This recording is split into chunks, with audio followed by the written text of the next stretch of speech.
A lot of advice is thrown around for firm owners, but what are the foundational things that all firms ought to have in common? The stuff you gotta nail down before you do anything else. Here is my top 6, spoiler alert. Honestly, it could take years to nail this, and I personally absolutely bombed the last 2, but it's my channel, so I can just tell you how to do it. Come on, take a seat. Okay, up first, you need to be proposing pricing for every project up front and taking payment details. Now, some folks are gonna say you gotta do upfront deposits, you gotta take some money up front, some at the end. Here's the bare minimum for me. The client needs to know either exactly what they're gonna pay or a range, and you need to have the ability to pull that money when the project is completed. Completely removes invoicing, completely removes accounts receivable, pulls your cash cycle forward. Just chops that administrative part off your business. And if you are the big boss, if you're still shipping off invoices every time a project is done, you're wasting a ton of time. Now, what if you don't know the scope ahead of time? I would argue in most cases, actually you do. So my approach was I would propose a percentage bump over the prior year work if we're talking about tax work, with the stipulation if the scope is more or less the same as it was previously, this is what you're gonna get billed, either an explicit amount or a range, and 90% of the time, that was totally fine. Then within the firm, we agreed as long as this project comes in within, say, 30% of expectation, the moment it's done, it gets auto-billed, money hits the bank account, I didn't have to bill anything, and in our case, about 90% of the time, it could go straight out of the door that way. That is number 1. Number 2, you need to have a plan to manage cyclicality in your tax firm or in your accounting practice. In a tax firm, this means beating down tax season, either through a combination of mandating year-end tax planning or by taking a fundamentally different approach to scheduled work. Did a whole different video on this that we'll link up here about how really the only way to completely control your tax workflow is to schedule out that client year over year. Now, if you're in accounting practice, yeah, it's easy to get that month-end close done by the 5th of the month, right? But you can't get every single one of them done that way. And it's really hard not to overpromise and end up in a situation where the front half of your month is it is not fun. Now, most of the productized services out there, your benches, your QuickBooks, live bookkeeping, they're delivering stuff on about the 20th or the 25th of the month. You either need to adjust that expectation or build something on the back half of the month that is complementary to that core month-end close business. That could be accounts payable, document management. Now, the trap here is we get stuck on the status quo, how it is right now, and it feels really hard to change. How am I ever gonna get Jim to agree to this? Remember,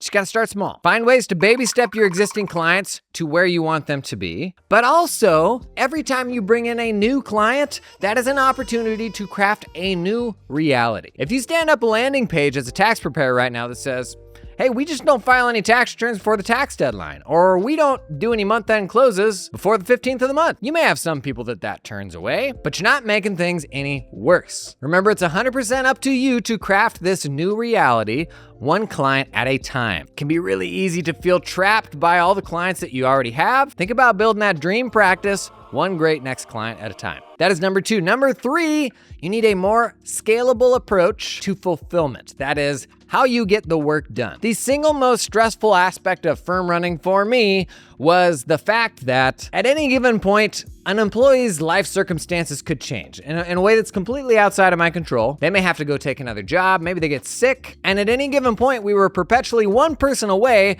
from an absolute catastrophe. And this is generally gonna be the case when you're completely dependent upon traditional fulfillment methods. That is, hiring full-time employees to come do that work for you. But I'm actually a big advocate of diversifying how you get that work done across full-time hires, part-time hires that you can flex work across, outsource groups from whom you buy tax returns and month-end closes, and this is gonna be a hard one for a lot of you. You haven't lived until you have started offshore hiring. Now, if you do tax work, you're already shouting 7216. 7216 is a reason to disclose, not to not hire offshore team members. For me, that ended up being the most sustainable way to keep staffing our practice. And at the end of the day, it doesn't matter if it's an offshore team member, if it's an outsourced group that could be onshore or offshore, or you just hired a junior staff member that's just awful at this stuff. At the end of the day, you know who's still accountable for what goes out the door? You are. Doesn't matter how it gets done. But if you put yourself in a situation where one person leaving can jeopardize everything for your clients, that isn't in anybody's best interest. And the person that we plan for least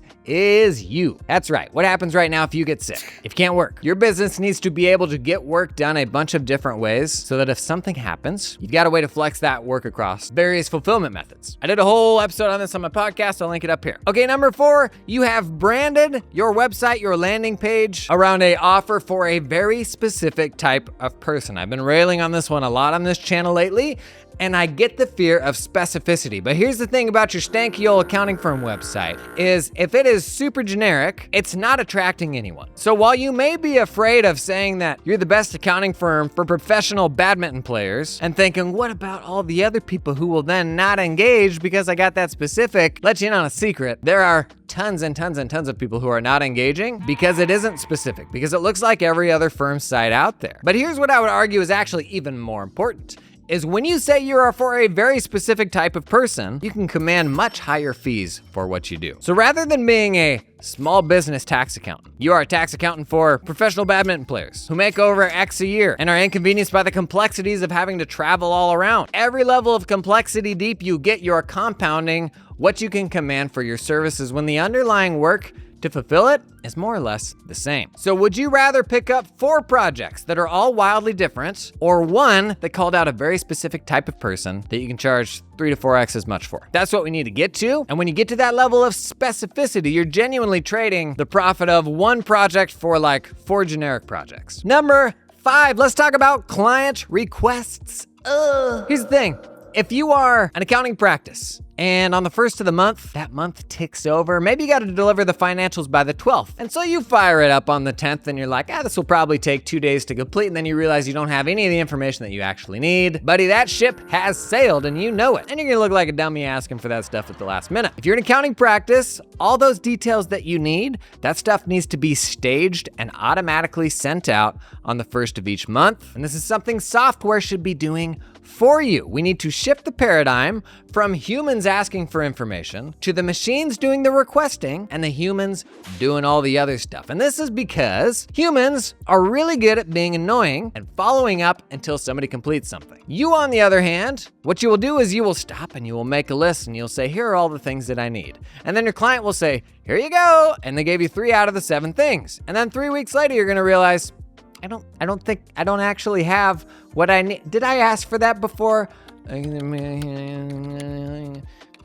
did ask for, but why did he only give me 2, 6, and 7? Did they mail us 1 and 3? Hang on, let me go look. Okay, just figured out what we need. Here you go, Tim. 4 months later. Do I have everything that I need to?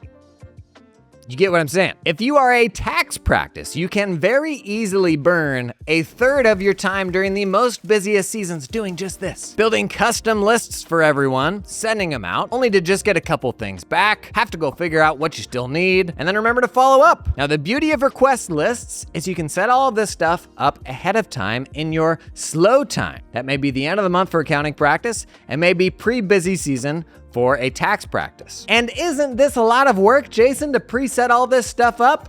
Yes, but you're already doing that work in your busiest season, and it's saving you the work of having to do all of the follow-ups. It also gets like real kind of socially weird when you have to keep asking somebody, which is why at a certain point we stop. And then we're 3 months down the road and we're like, hey, what do we do next? We still have to get this project done. Letting a machine do that kind of bypasses that human weirdness and will like massively accelerate the rate at which you get that information in, because you get this little army of robots perpetually reminding all of your clients in a way that like no human user is gonna be able to do. Now we got 1 more to go here, but first, hey, if you wanna nail your client requests, you gotta give that client portal some love. You need a client portal that will make your wildest dreams come true, like this week's sponsor, Copilot. And the reason Copilot's going to crush those client requests, 1 word, flexibility. I don't have it, Copilot does. Hamstrings of stone, right here.